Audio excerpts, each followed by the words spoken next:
She married her own uncle, not in secret but in ceremony. Maria Anna of Austria stood at the altar, beside the man who once cradled her as a child, her mother's brother, King John V of Portugal. It was called alliance. It was called duty. But behind the veil was something darker, a loop of blood too tight to escape. Maria Anna of Austria was born on September 7, 1683, in the city of Linz, not in the grandeur of Vienna, but in a palace still breathing the incense of imperial rituals. Outside, the Danube carried autumn winds. Inside, the walls echoed with sacred music, Latin prayers, and the murmurs of midwives swaddling another Habsburg child. She was the daughter of Emperor Leopold I, a man whose jaw bore the mark of centuries of royal incest, and whose beliefs merged music, piety, and dynastic calculation into one. Her mother, Eleanor Magdalene of Neuburg, came from the same strain of noble blood, deeply devout, endlessly obedient, and never questioning the map her womb would be forced to follow. Even before Maria Anna could speak, her body had already been claimed by history. She was the sixth daughter, not the favorite, not the heir, but she was still a Habsburg, and that meant everything. Her blood was gold, her lineage divine. But like the gold leaf on the chapel ceilings above her cradle, it was thin and delicate, always at risk of cracking under time and touch. Her early years passed within stone walls and iron rituals. She walked polished halls where no one ran, listened to theologians who spoke more to God than to one, and learned that duty was more sacred than desire. Every day, her tutors folded her tighter into a mold. Posture, catechism, genealogy, silence. She learned to bow, not to speak, to sign, not to question, to accept, not to dream. Behind each painted icon on the palace wall stood a hidden rule. A princess does not belong to herself. She belongs to the empire. And in this empire, the map of marriage was not drawn by love, but by blood. Carefully, clinically, catastrophically. The Habsburgs did not fear inbreeding. They revered it.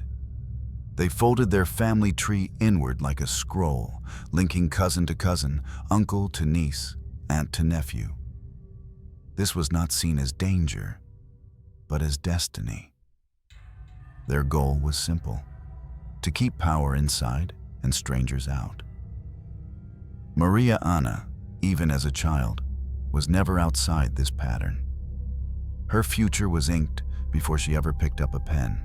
When her siblings died, and many did, the court mourned, but never paused. Death was an accepted toll in royal arithmetic.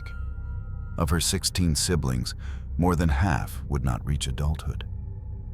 Of those who did, most would enter marriages just as tangled, just as doomed. She was surrounded by portraits of dead uncles in armor, holy aunts in nuns' veils, and siblings lost to infant fevers. Each face told the same tale: loyalty to blood, no matter the cost. By the time Maria Anna was 15, she spoke 6 languages, could recite the entire book of Psalms, and had learned to hold her breath when curtsying. But what she knew best, what had been fed into her like milk, was submission. Submission to her father, the emperor. Submission to God. Submission to the map drawn by royal genealogists with hands cold as marble. She was not raised to live. She was raised to be placed as the War of Spanish Succession loomed. The houses of Europe sharpened their alliances like knives. And Maria Anna, unmarried and of prime childbearing age, became not a girl, but a gambit. Suitors were weighed, options considered. Kings spoke in corridors about her womb as if it were a crown vault. Her name crossed borders she would never see, whispered by diplomats she would never meet. But it was not a foreign prince who would claim her, not a rival monarch to unify lands. It was her own uncle, John V of Portugal, her mother's younger brother, a man born of the same house, the same blood, the same jawline. A man who had, years ago, written letters inquiring after his nieces. A man who now ruled a kingdom in need of firm Catholic alliance. Maria Anna did not protest. She was 25, older than most royal brides. The proposal came not as a surprise, but as a confirmation of everything she had been trained for. Her confessor blessed it, her father approved it, and the Pope himself offered his sanction. To the court, it was brilliant. Austria and Portugal, bound by faith and family. To the Church, it was divine order. To Maria Anna, it was obedience. And so she prepared, her gowns embroidered with the coats of both realms. Her dowry negotiated not in silver, but in ships and treaties. The court painted her face with hope, as if rouge could hide repetition. In 1708, Maria Anna crossed into Portugal. A procession greeted her, golden and loud. Cannons fired. Choirs sang. But beneath the velvet and incense, the truth persisted. She had married her mother's brother. She had stepped willingly into a loop. In Lisbon, she was crowned queen. But the crown did not break the cycle. It completed it. The same blood that had carved her childhood now dictated her marriage. The same features she saw in her father's eyes, she now saw in her husband's. The same lineage she had inherited would now pass through her own womb. No one spoke of risk. No one dared. They spoke of duty, of continuity, of divine favor. But inside the walls of the palace, in the quiet between ceremonies, Maria Anna must have known. She was not escaping her past. She was marrying it. The bells rang across Lisbon in waves. They called it a day of joy, a royal wedding, a queen arriving from Austria. But beneath the silk and incense, something ancient stirred. Not celebration, repetition. Maria Anna of Austria had traveled for weeks, by land, by sea, through prayer and performance, across nations aligned not by affection, but by obligation. She arrived pale from the voyage, her back straight from training, her gaze unreadable. She had learned long ago not to blink too much. Royals who blinked were seen as uncertain. The crowd cheered as she stepped onto Portuguese soil. Flowers were thrown, a choir sang. The church doors opened, but no one asked the question buried beneath velvet and stone. Why was she marrying her own uncle? His name was John V, King of Portugal, son of Pedro II and Maria Sophia of Neuburg, brother to Maria Anna's mother, a man she had known as uncle before she was old enough to know what marriage meant. In another world, he might have been the man who gave her gifts on feast days or lifted her into the saddle during court rides. In this one, he would share her bed. She was 25. He was 31. The age was not alarming. The bloodline was. But the Pope had approved it. The Church had called it righteous. And when Rome nodded, Lisbon obeyed. To question the marriage was to question divine will. And in the 18th century, there was no space for that. Instead, the marriage was praised, a union of Catholic crowns, a victory for diplomacy, a bond that would make their children doubly royal. No one spoke of deformity. No one mentioned insanity. No one whispered about chromosomes because chromosomes had no names in that age. Only curses did. The ceremony took place in January 1708. Inside the Grand Basilica, gold leaf shimmered on the walls. Light pierced through stained glass, and incense choked the air with holiness. Maria Anna stood in white lace, stitched with thread imported from Flanders, pearls at her neck, and her hands as still as marble. She had rehearsed this for years. Beside her stood John V, tall, solemn, eyes heavy with the weight of kingdoms. The priest did not falter. The vows were said, the rings exchanged, and just like that, two branches of the same tree twisted tighter. From that day on, she was Queen of Portugal. She moved into the Ribera Palace, overlooking the Tagus River. The walls were hung with Flemish tapestries, the ceilings painted with celestial bodies. And in the heart of that palace, Maria Anna was placed, like a statue carved for purpose, not for comfort. She was expected to bear children quickly, an heir, then a spare, then more if God allowed. She prayed, she obeyed, she conceived, and she gave birth. The first child died in infancy, a girl, not named publicly, not mourned loudly. The second lived, but seldom spoke, a boy who stared at shadows and smiled at walls. The third was Joseph. He screamed when touched and would cry when candles were blown out. Yet to the court, he was perfect. The heir. The doctors said he was sensitive. The midwives said he was cold. But to Maria Anna, he was her son. And somewhere beneath the velvet, the terror must have stirred. She had done her duty. She had fulfilled the contract. But the echoes of history had not been silenced. They had been passed on. The Portuguese court adored spectacle, festivals, masses, public shows of piety. Maria Anna joined them. Her face was painted, her posture impeccable, her smile trained. But her eyes rarely moved. John V, now king in full command, pursued piety with obsession. He funded churches, sent gifts to Rome, financed priests like others built armies. He believed Portugal would rise through faith, not war.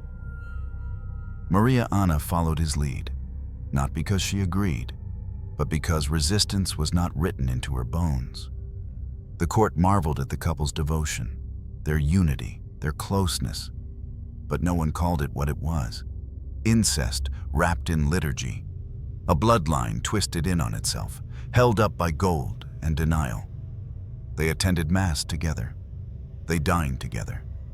They presented their children at court. Yet in the corridors, the maids whispered, "He has her eyes."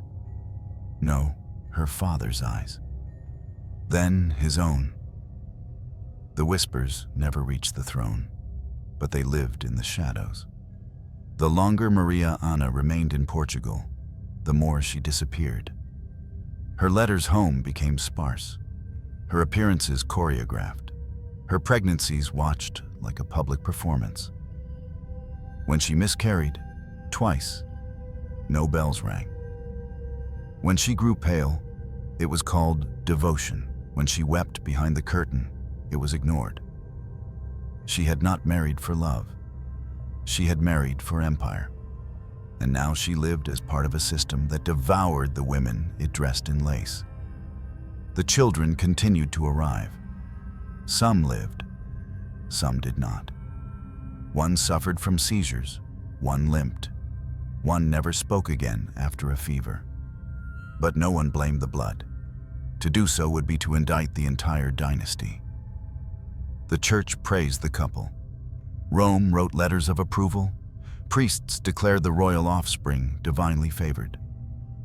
And the cracks spread quietly beneath the paint. In portraits, Maria Anna appeared regal, tall, elegant, remote. But in private, her world was shrinking. She wrote less, smiled less, ate less. John V, now increasingly ill, grew distant. He slept more, prayed more, left governance to ministers. And Maria Anna remained, watching, mothering, enduring. She had done what was asked. She had become queen. She had carried the blood forward. But the cost would not be seen in her own body. It would be seen in her children, in the twitch of a young prince's fingers, in the eyes that could not hold light, in the bones that trembled under royal garments. Maria Anna had married her uncle, not by force, but by expectation. And now, the loop she had entered began to tighten. Around her sons, around the future, around her silence. It had begun in ceremony. It would end in collapse. But for her, now, Lisbon smiled. The queen had done her duty, and no one asked if she was well. The nursery smelled of lavender and old linen. The walls were embroidered with angels. The ceiling shimmered with gold leaf, meant to resemble heaven. But nothing in that room could silence the crying. Maria Anna's children came into the world one by one, and one by one, the signs emerged. Not always immediate, not always loud, but always there. Quiet warnings wrapped in lace. Her firstborn, a girl, lived for only days. Her lungs were weak, her skin almost translucent.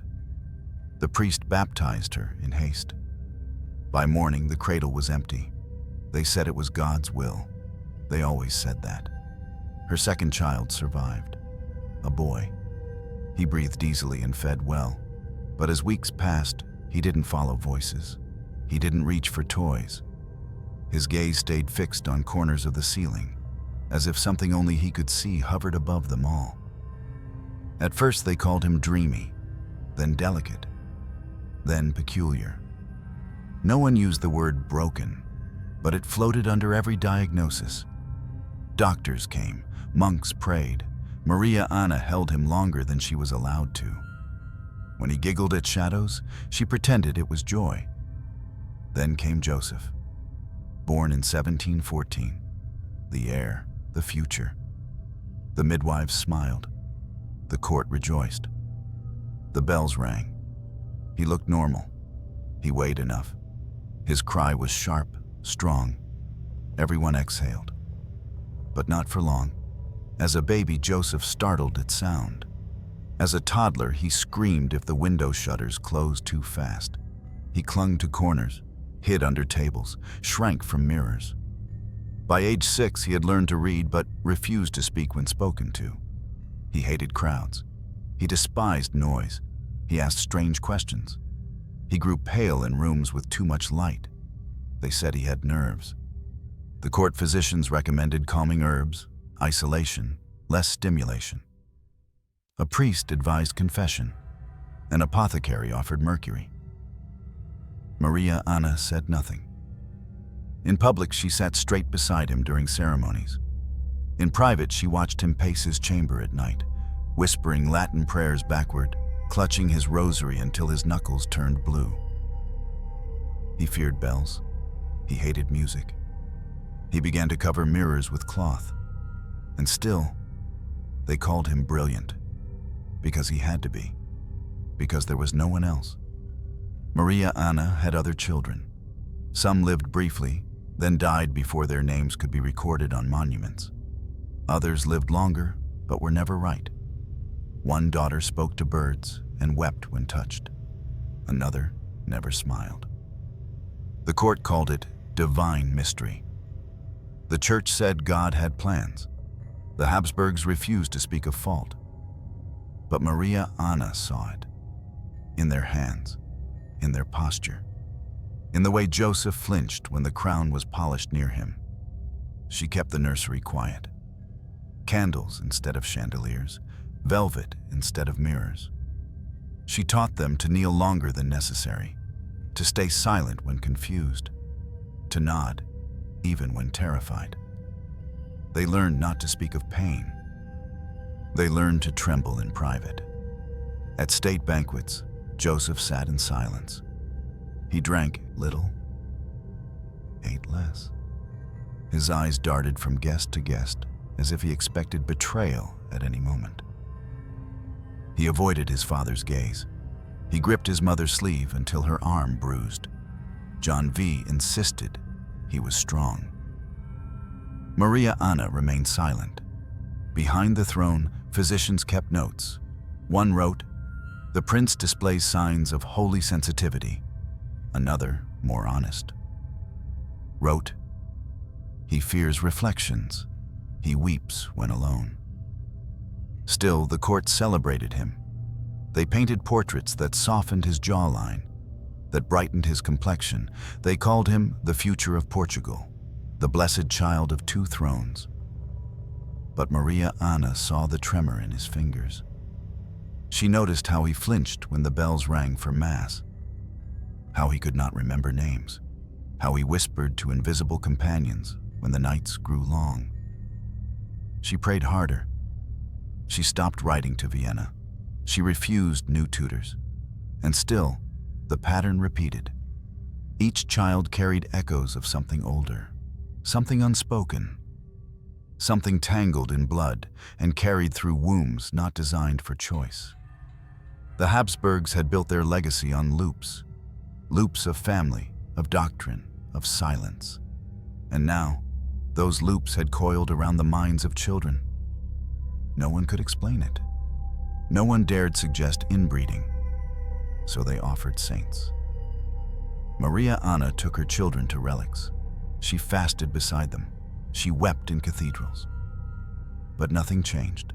Joseph grew older, taller, thinner. He could deliver speeches, but only when recited alone in an empty room. He could ride a horse, but only with no one watching. He could pray for hours, but would scream if a candle blew out unexpectedly.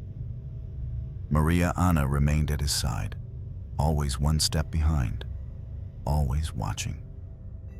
She knew the court was talking, the noble families, the clerics, the foreign envoys. They noticed. The prince does not blink. He walks as if the floor might disappear. His voice rises when no one is near. But no one dared say what Maria Anna knew in her bones, that her children had inherited more than titles. They had inherited silence and sorrow and blood that knew no boundary. And still she held their hands, in the gardens when they refused to speak, at feasts when they refused to eat, at coronations when they could barely sit still. She held their hands and wondered what she had passed on. Not just fear, not just fragility, but a history, a loop. And she could not stop it, only witness it, in the quietest rooms, behind the thickest curtains, inside the eyes of the children who could not look back. The crown waited. It sat on a velvet cushion in the grand hall, polished and still, its golden edges catching the filtered light that spilled through stained glass. Beside it lay the scepter, an emblem of power, certainty, rule. But no hand reached for it, no fingers curled around it, because the heir to the throne feared what it meant to hold power. Joseph, the boy Maria Anna had carried in trembling silence, had grown into a man still shadowed by childhood fears. He stood tall, yes. He learned Latin, French, the strict cadence of court speech. He bowed at the right angles, but he never smiled in mirrors, never trusted loud applause, never spoke unless he had practiced every word before the sun rose. He knew the rituals, but not the ruling, and everyone around him knew it. At 19, he trembled before public audiences. At 20, he refused to sit at state banquets unless the table was arranged in precisely the same way each time. His seat, his wine, the candle 2 fingers to the left of the plate. If anything changed, he would sweat, twitch, leave. Maria Anna watched. From beside, from behind, from silence. John V., now older, thicker, slower in speech, still held the throne. But his health was declining. The headaches were more frequent. His legs grew heavy, his words sometimes slurred. And in the spaces between royal decrees, the truth began to flicker like candlelight in a drafty hall. A transition was coming. But Joseph was not ready. He had never been. The ministers began to speak in cautious tones. Perhaps the queen might assist. The prince is contemplative. His nerves may settle with time. They called it contemplation. A generous lie. What they meant was fear. What they saw was hesitation. What they whispered was weakness. Joseph avoided council meetings. He sent representatives. He delayed. When forced to attend, he often froze. His fingers tapped the wooden desk in precise rhythms. 4 taps, then 2, then pause. Always the same. Maria Anna noticed. She noticed the dark circles under his eyes, the way his voice cracked when asked to read royal documents, the way his shoulders tensed when addressed directly, as though every word spoken to him pressed on his spine like weight. At night, he wandered the halls. Servants said he whispered to portraits. One claimed to have seen him kneeling in front of a locked door, murmuring phrases in Latin that made no sense. Another said he was found weeping in the chapel. The candles burned low, his fingers bleeding from gripping the pew too tightly. But the palace never confirmed such things. They spoke only of duty, of destiny. Maria Anna kept court. She smiled when expected, nodded at ministers, blessed ceremonies. But inside her, the tension wound tighter. She had watched her son crumble behind closed doors, and she knew, deeply, terribly, that the world outside would not wait. John 5 grew weaker. In 1749, he suffered a stroke that partially paralyzed him. His speech slurred permanently. His ability to rule was diminished. And suddenly, the weight of the kingdom shifted, not onto Joseph, but onto the silence that surrounded him. It was silence Maria Anna had helped construct. Protective, careful, devout. But now it threatened to suffocate them all. Joseph was named successor, in fact, if not yet in law. He stood beside his father during audiences. He nodded when spoken to. But the words, the decisions, the governance, those came from others. And the court began to fracture. One side whispered that the prince was blessed, touched by divine sensitivity. Another said he was cursed. A third said nothing at all, just waited, hoping for someone else to act first. Maria Anna began attending meetings in his place. Not officially, not in public. But her presence grew. Her voice was low but steady, her eyes sharper than before. And still, Joseph hesitated. He feared the crowd at Easter Mass. He refused to sleep in the royal bedchamber. He asked once if the crown could be blessed again before he wore it. When asked why, he answered, "Because it feels cold." The ministers exchanged looks. Maria Anna sat beside him, hands folded. She did not flinch. She did not speak. But her silence screamed in the hall. The Habsburg bloodline had birthed many kings, but not all had ruled. Joseph walked through the palace like a ghost already haunting it. He loved his mother, that much was certain. He followed her advice. He stayed near her chair. He listened when she read to him in Latin. But he feared her eyes, because they knew. She had seen him collapse at 12 when fireworks went off too close. She had held him at 16 when he locked himself in the cellar to escape a thunderstorm. She had watched him at 21 when he scratched his own arms raw, believing insects lived under his skin. And she had not left. But neither had she spoken. To speak was to destroy the illusion, to admit that the heir of Portugal was unfit. So instead, she governed from the edges. She wrote letters, advised ministers, signed orders when her son's hand shook too badly to hold a pen. The court still called her Queen Mother. But they knew. She was regent already, unofficial, unnamed, necessary. Because Joseph was present, alive, crowned. but not whole. He had inherited the title. He had inherited the burden. But he had also inherited the loop that had begun with a marriage, the loop that had continued with each child born of shared blood, the loop that now threatened to tighten around the future of Portugal. Maria Anna did not cry. She prayed. She prayed while her son hid behind tapestries. She prayed when he refused to speak for weeks. She prayed when he asked her, in a whisper, if he had disappointed God. And she lied. She told him he was chosen. She told him he was beloved. She told him he would rule, even as the crown remained untouched, even as the people waited, even as the future dimmed. Maria Anna had given birth to a king, but she had also given birth to a silence. And now, that silence sat on the throne. The bells tolled slowly the morning John V died. August 1750. Lisbon awoke to a kingdom without its king. The palace curtains were drawn, the streets filled with black. Priests whispered psalms over courtyards, still warm from summer sun. Maria Anna sat by his bed until the body turned cold. She did not weep. She did not pray aloud. She did not close his eyes.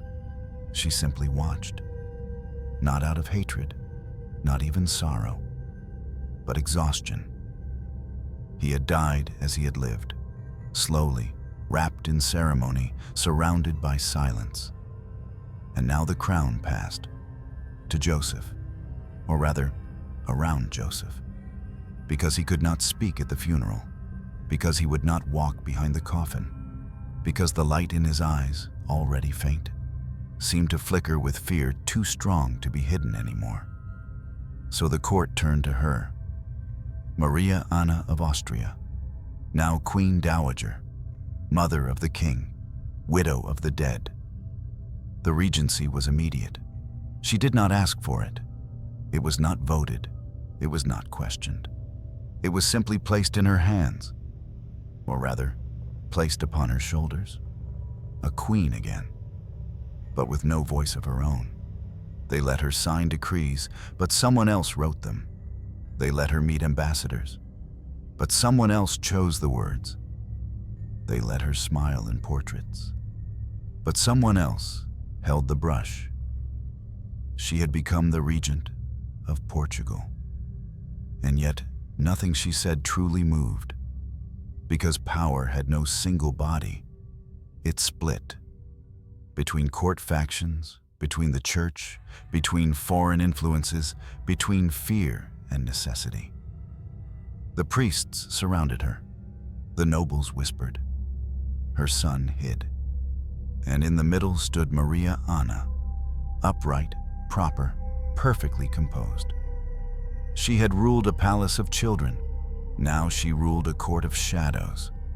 Ministers gave her reports. Doctors gave her updates. They said Joseph was stable.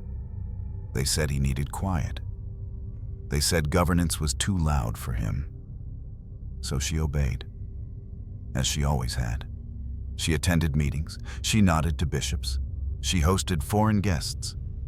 And yet, every word she spoke felt borrowed. Every decision diluted. Every order amended. She knew the game. She had lived in courts her entire life. She saw how the young nobles deferred to the Jesuits, how the old ones looked past her, toward men in darker robes. How each signature she gave was followed by a glance, a whisper, a correction. Even as Queen Regent, she had no true authority. She sat on the throne, yes, but only to hold its place until Joseph could stand straight enough to be seated. And Joseph could not stand. He grew thinner. He stopped attending court. He wrote less. He spoke even less than that. At times, he refused food. At others, he asked to see his dead father, certain he was just in another room. Once, he wept before a statue of Christ for 3 hours without blinking. A servant had to carry him away when his legs collapsed. Still, no one removed the crown, because the alternative was worse. The ministers feared instability. The church feared scandal. The people feared change. So Maria Anna became the mask. She smiled during Easter. She read proclamations in public. She oversaw baptisms, weddings, blessings. But behind her, nothing held. Portugal drifted. Laws were passed, but enforcement faltered. Taxes collected, but coffers ran low. Naval power waned. Trade slowed. Confidence cracked. The court grew tense. Some whispered she ruled too much. Others said she ruled too little. Most simply said she ruled nothing. Because how can a woman rule when her authority is borrowed from a man who cannot speak? She was watched, constantly. Her steps counted, her letters intercepted, her visitors noted, and yet none of them saw what she carried. She carried the guilt of her womb. She carried the weight of a marriage made in blood. She carried the soft terror of knowing she had done what was asked, and it had undone everything. At night she prayed alone. Her rosary clinked against her fingers. She asked for strength. She asked for guidance, but mostly she asked for silence, because silence, at least, did not betray her. Joseph visited her chambers rarely. When he did, he sat by the fire, his eyes flicking between the flames and her hands. He asked odd questions. Do you think we are the same person? Did God make mistakes in us? Was Father real? She never answered. Instead, she offered tea, held his hand, smiled, and then he would leave. The ministers grew bolder. They began making decisions without consulting her. They bypassed her signature. They invoked Joseph's name on documents he never read. She pushed back softly. A few letters, a few requests, a few subtle refusals. But each time the answers came colder. His Majesty has already consented. Her Majesty's concerns have been noted. The matter is closed. She was regent in name. In function, she was a ghost, a veiled portrait that watched, but never moved. They dressed her in black still, long after morning. They spoke to her in whispers, like a relic. They respected her position, but not her power. And yet she remained. Not because she believed she could change the court, not because she hoped her son would heal, but because there was no one else. No one else to hold the kingdom in place, even symbolically. No one else to absorb the shame. No one else to stand quietly while the world frayed. She had once been a queen by marriage, then a mother by duty. Now she was a figurehead by fear. Her voice did not echo. Her gaze did not command. Her hands did not tremble, because they were no longer expected to act. And so she signed. She smiled. She endured. A regent without rule, a mother without comfort, a queen without a kingdom. She was not forgotten, but worse. She was dismissed, alive, present, obeyed, but never truly heard again. It began with tiredness, not the kind cured by sleep, not the sort soothed by prayer or silence. This was something deeper, heavier, something that settled into her bones like cold water trapped beneath marble. Maria Anna no longer rose early. She no longer walked the palace gardens at dawn. Her steps slowed. Her breath shortened. Her hands, once steady even in crisis, began to tremble ever so slightly. No one dared to say she was ill. That word did not suit queens. But it hung in the air, just behind every gesture of concern, every glance cast in her direction. She was aging, they said, 70 approaching, a long life and honorable. But there was more than time eating away at her. She had carried the weight of a kingdom on her shoulders, silently, for years. She had carried the collapse of a bloodline in her womb. She had watched her husband fade into ritual. She had watched her son fade into himself. And now, she began to vanish too. It started with withdrawals from court dinners, from state meetings, from audiences with foreign envoys. Her chair remained, always prepared, always draped with fine velvet.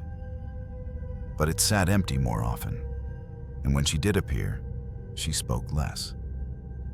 She stared longer. Even the ministers, once eager to exclude her, now began to worry. Not out of compassion, but because her silence had become part of the structure. If she vanished entirely, who would cover for Joseph? Because he had not improved. He no longer spoke in full sentences. He nodded in place of decisions. He scribbled on parchment and burned the pages.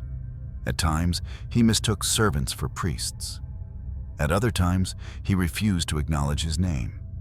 He did not rule. He existed. And the kingdom, already fragile, leaned against an image of authority that was no longer even capable of standing upright. Maria Anna watched it unfold from the quietest corner of the palace. Her quarters shrank, her visitors thinned. Even her servants walked softer now, as if afraid their footsteps might finish the cracking that had already begun. Her meals grew smaller. She ate slowly, not out of refinement, but because chewing hurt. Her back curved, her eyes clouded, her voice, once gentle and measured, now rasped like dry leaves caught beneath a door. But no announcement was made. Queens did not die. They faded. Outside, Lisbon changed. Reforms stirred. Earthquakes came and went. Enlightenment ideas crept in through scholars and foreign books. The world shifted. But inside the palace, time stood still.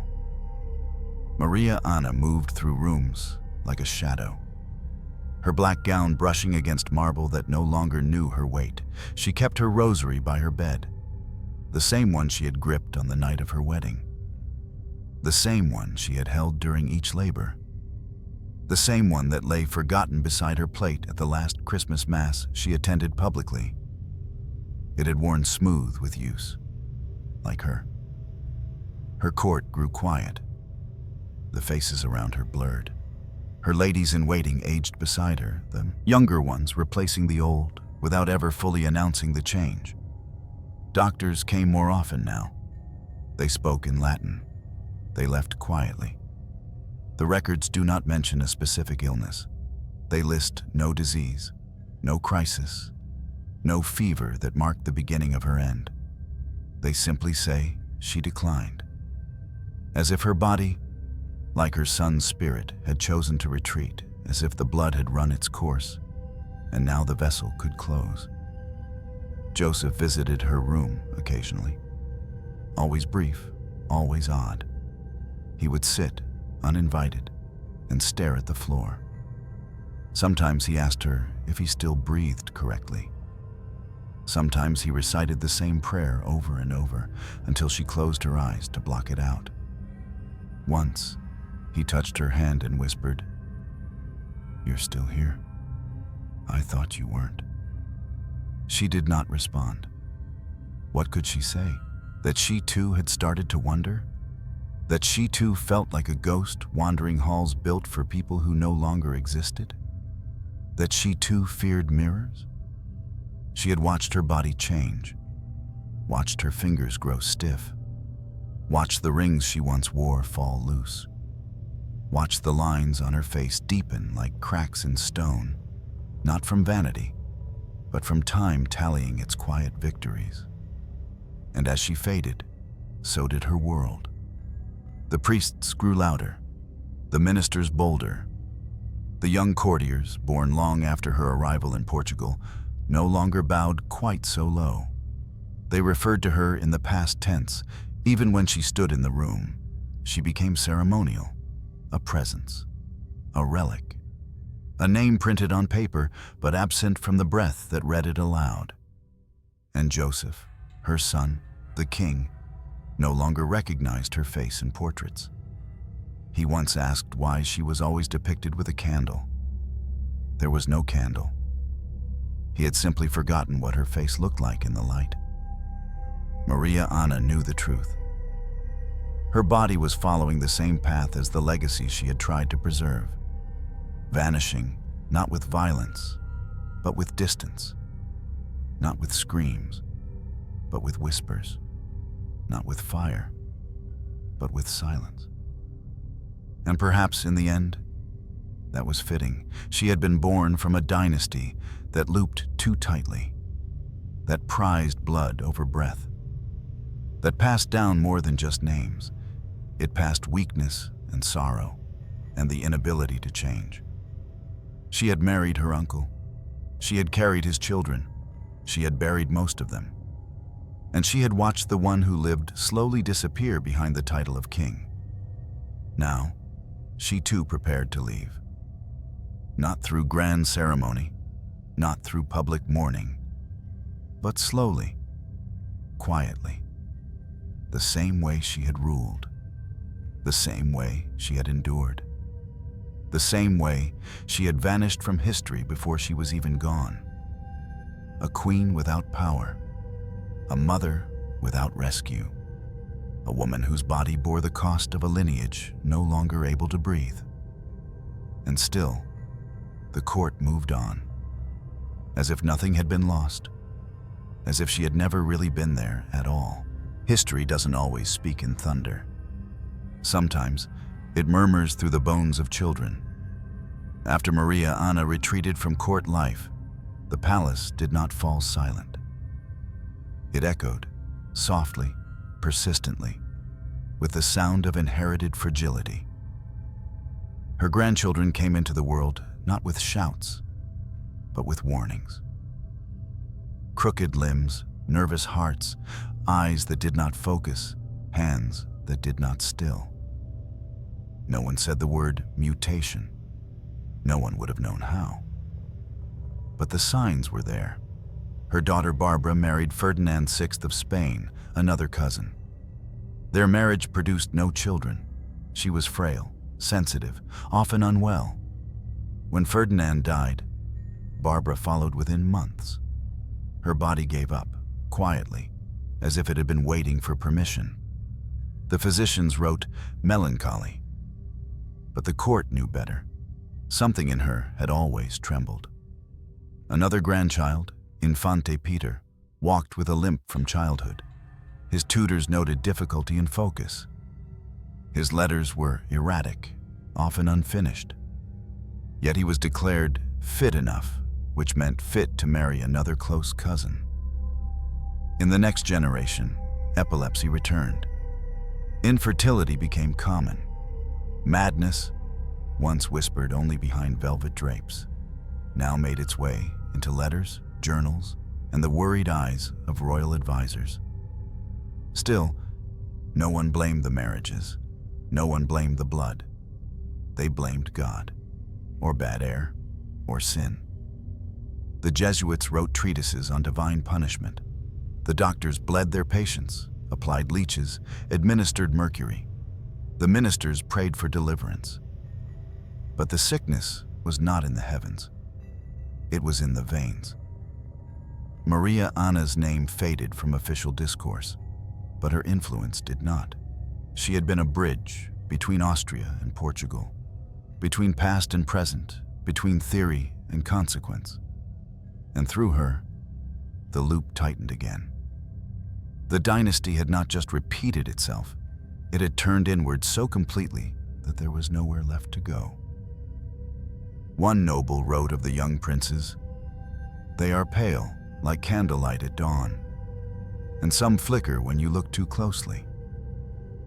Another noted how many of the young royals avoided mirrors, how many refused loud music, how many feared sudden touch, crowded halls, and unexpected light. They were not unintelligent. They were not incapable. They were simply fractured. The portraits of the time soften their features, Artists began elongating the faces, widening the eyes, smoothing the lips. The goal was not realism. The goal was comfort. Because to show the truth would have meant facing the cost of centuries of marriage between cousins, uncles, nieces. And so the portraits lied. They showed healthy children in golden sashes, smiling queens, confident heirs. But the court knew better. Maria Anna's own life had been quiet, but the echo it left was deafening. She had given birth to a king who ruled in name and trembled in practice. She had watched the next generation inherit the same fragility. She had become the face of a system that now began to rot from within. And yet, they still buried her legacy in euphemisms. She was devout. She was loyal. She was an emblem of stability. No one said she passed it on. No one said her bloodline failed. Because failure was not allowed in monarchies. It could only be disguised. The Lisbon court began to rely more heavily on outside ministers, foreign advisors. Enlightenment thinkers, imported from France and England, were brought in to modernize the kingdom. They spoke of science, of hygiene, of education reform, but they did not speak of the family. They could not. It would have meant acknowledging the truth, that the royal blood was no longer a symbol of purity, but of sickness. That the family tree had turned into a circle, and the circle had started to choke itself. Maria Anna's name remained in official records. Her face remained in paintings. But her influence was removed, slowly, like dust brushed from an old text, gently, but firmly. Even in death, she was not allowed to haunt. The church remembered her for her piety.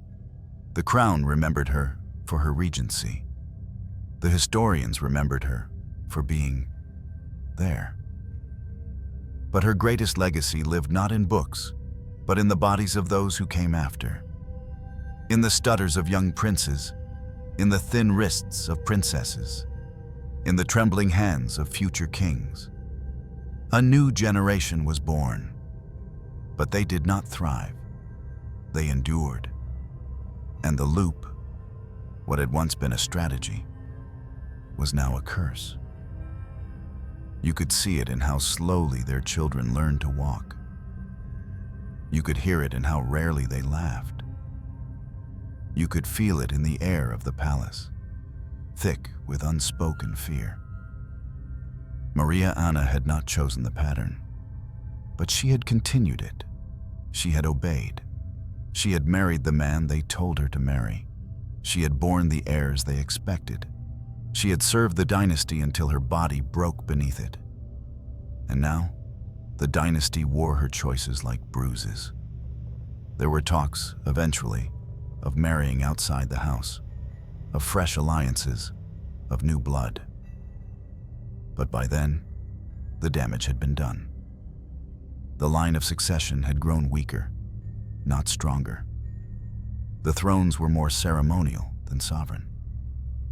And behind every royal birth announcement was the quiet question, will this one be whole? No one said it aloud, but they felt it. Every time a child cried too long, every time a prince refused to speak, every time a royal physician paused before announcing, he is healthy, because they could not trust their own blood anymore. It had betrayed them. Maria Anna had faded, but the blood lived on, and it remembered everything. The kingdom changed.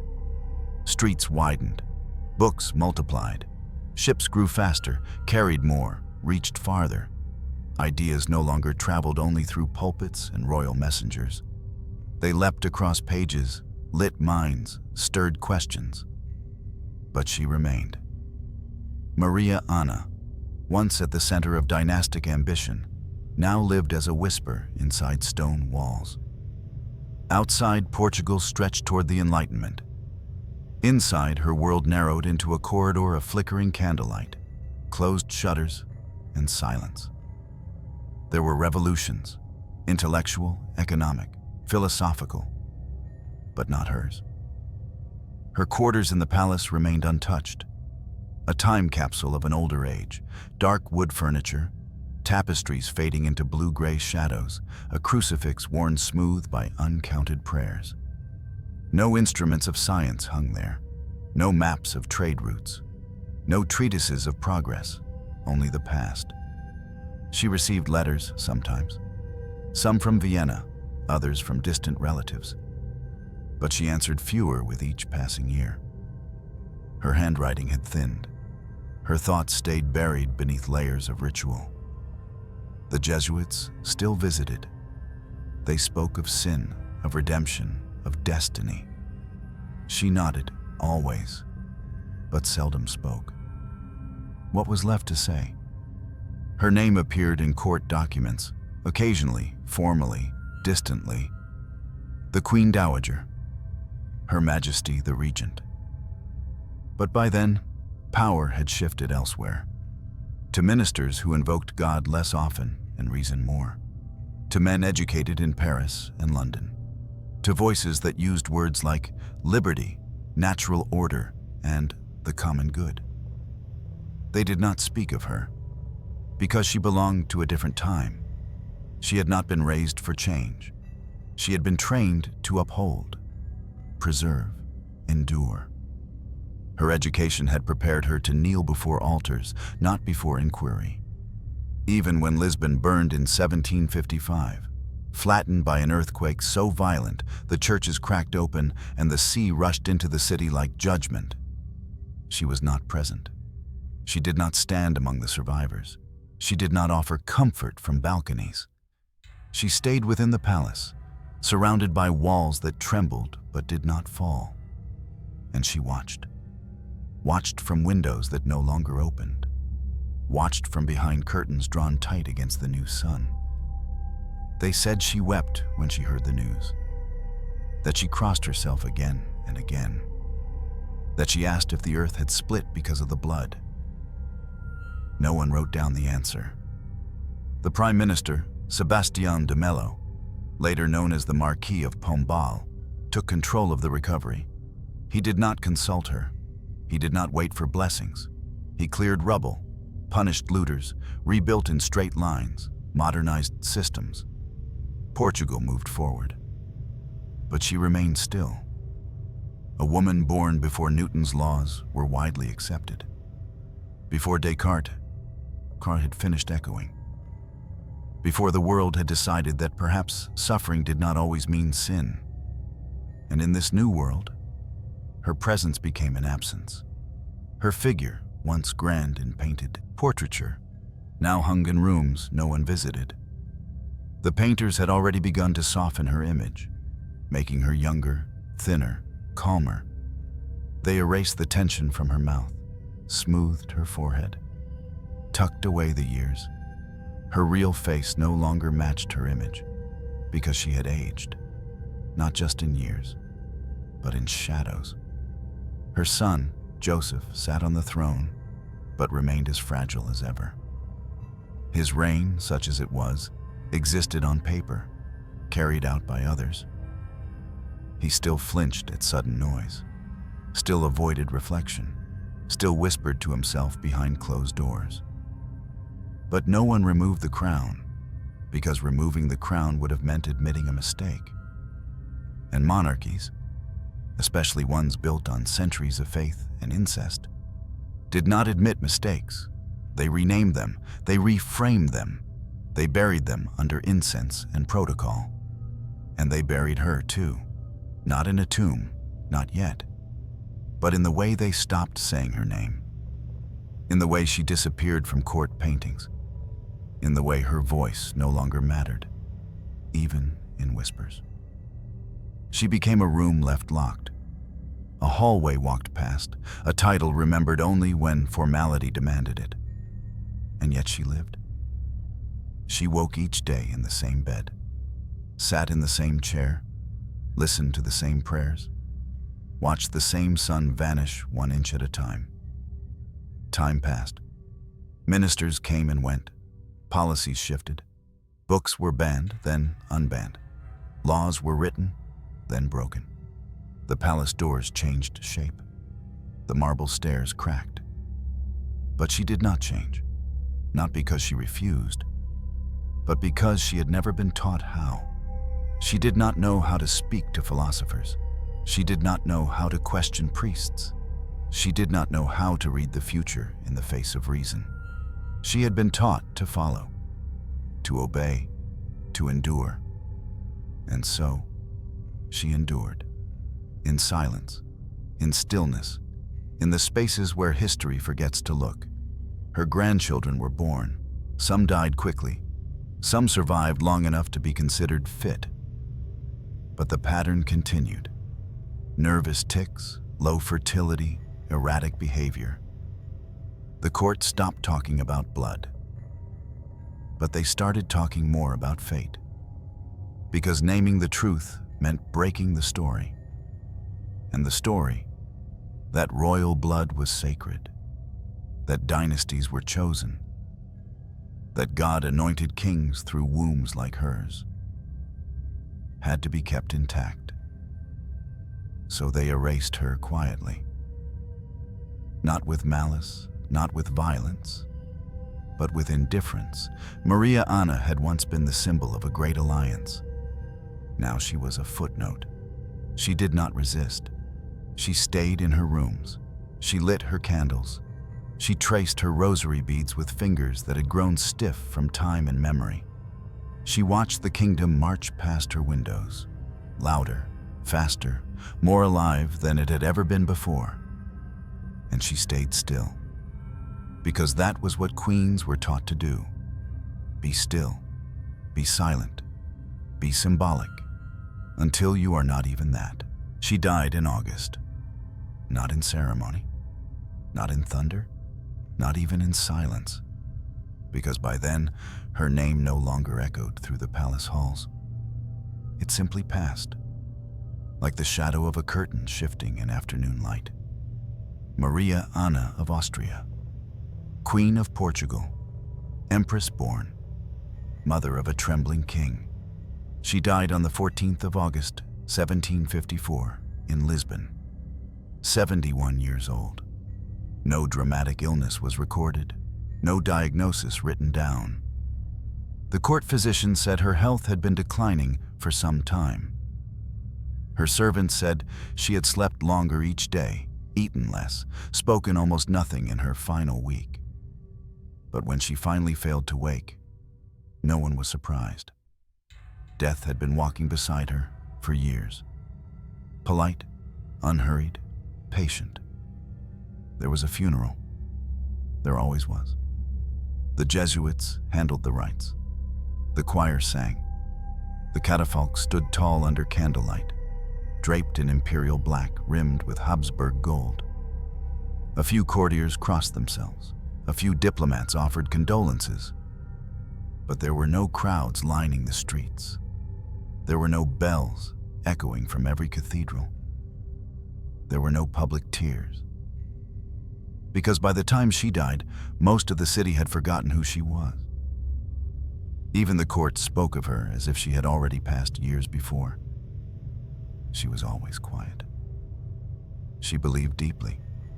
She never complained.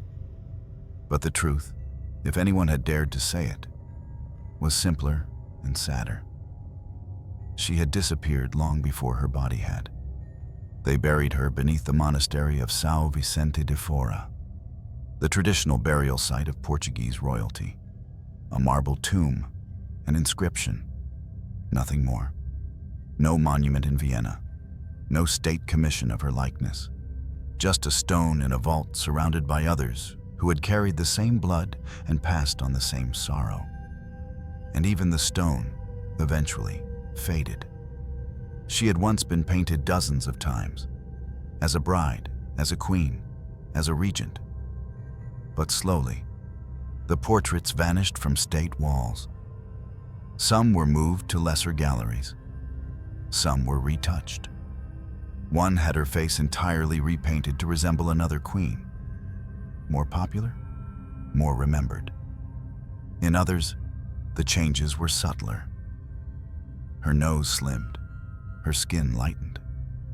The curve of her mouth softened into permanent serenity. They erased the signs of age, of sorrow, of tension. They painted her into someone else. Because the real Maria Anna did not fit the myth. The real Maria Anna had lived too long beside madness. She had married into her own blood. She had given birth to children who cried without reason and failed to rule without shame. And the dynasty, though still alive, now cracked under the weight of what she had preserved. So they buried her gently, not just her body, but the truth she represented. In the years after her death, Joseph remained king, but only in name. His mind continued to slip. He spent hours locked in darkened rooms, fearful of light, of sound, of movement. He believed voices came from the walls. He feared being watched from inside mirrors. He once shouted for 3 days that Lisbon was about to sink, long after the earth had stilled. But no one dethroned him, because admitting he could not rule meant admitting where he had come from. And that meant speaking her name. They didn't want to, because to speak of Maria Anna was to speak of the cost of a policy that had turned love into alliance, that had turned bodies into contracts, that had looped blood until the soul could no longer breathe. So they didn't speak. Even her surviving grandchildren barely remembered her. She had rarely smiled in their presence. She had rarely held them. She had rarely been more than a dark figure behind a curtain, watching, nodding, never quite belonging to the present. And so the present let her go. History followed suit. The historians of the next century mentioned her in passing. Queen consort of John V, mother of Joseph I. Nothing more. No analysis, no reflection, no acknowledgement of what she endured, what she carried, what she symbolized. Because symbols are dangerous when they show cracks. It was easier to forget, easier to rename her life as obedience, easier to point to her piety, her composure, her silence, and declare them virtues. But silence, in her case, had been a symptom of a woman bred not to speak, of a mother forbidden from crying, of a queen whose body was treated as an extension of her house, her church, her dynasty. And when that body weakened, no one asked why. They just watched it decline, politely, and made sure the memory of it declined just as neatly. She was not hated. She was not vilified. She was smoothed, airbrushed, faded. Because erasure is more efficient when it feels gentle. The church bells rang only once on the morning she died. Not because they forgot her, but because they remembered too well what she represented. Not grandeur, not strength, but fragility wrapped in ritual. A dynasty bound too tightly, a crown too heavy for the minds it rested upon, a legacy too painful to examine. And so she was buried by those who feared her face. Not the woman herself, but what her face revealed, what her eyes had watched, what her silence had concealed, and what her children had inherited. Maria Anna of Austria did everything she was asked. She obeyed without falter. She married as told. She bore the children they demanded.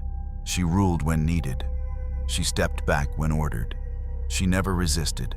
She never rebelled. She never screamed.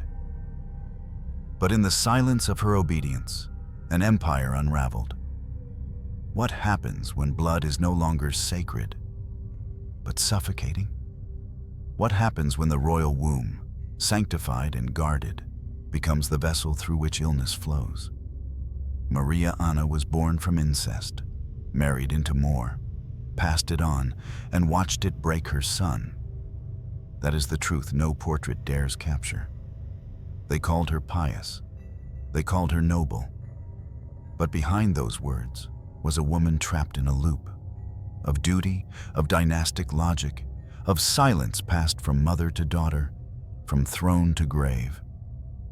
Her life was a shrine built for someone else's glory, but the cost was hers to carry. And what she passed on was not only a kingdom, it was trembling hands, it was cracked minds, it was heir after heir who could not walk straight, could not speak clearly, could not bear the weight of crowns designed for stronger spines. She did not curse them, she loved them. But love cannot fix blood, and royal blood, especially when turned inward for centuries, becomes something heavy, thick, slow, unable to carry breath, let alone destiny. When we read history, we often look for battles, for betrayals, for fire and blade, but some stories rot from the inside. Some dynasties end not with war, but with a whisper behind a locked door. Maria Anna's life is one of those stories. She was never overthrown, never shamed, never blamed. And yet, she disappeared, piece by piece, until she was only a footnote, until her descendants inherited more of her silence than her name. And maybe that's the real tragedy. Not that she was erased, but that even when alive, she was never fully seen. As the narrator, I don't tell you this to blame her. She was not a villain.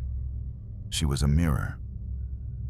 And when we look into her story, we see not just a queen, not just a mother. We see a system that asked women to give everything and question nothing in return. We see the cost of preserving power by collapsing choice. We see the cruel arithmetic of dynasties, and we see the echo of that silence centuries later.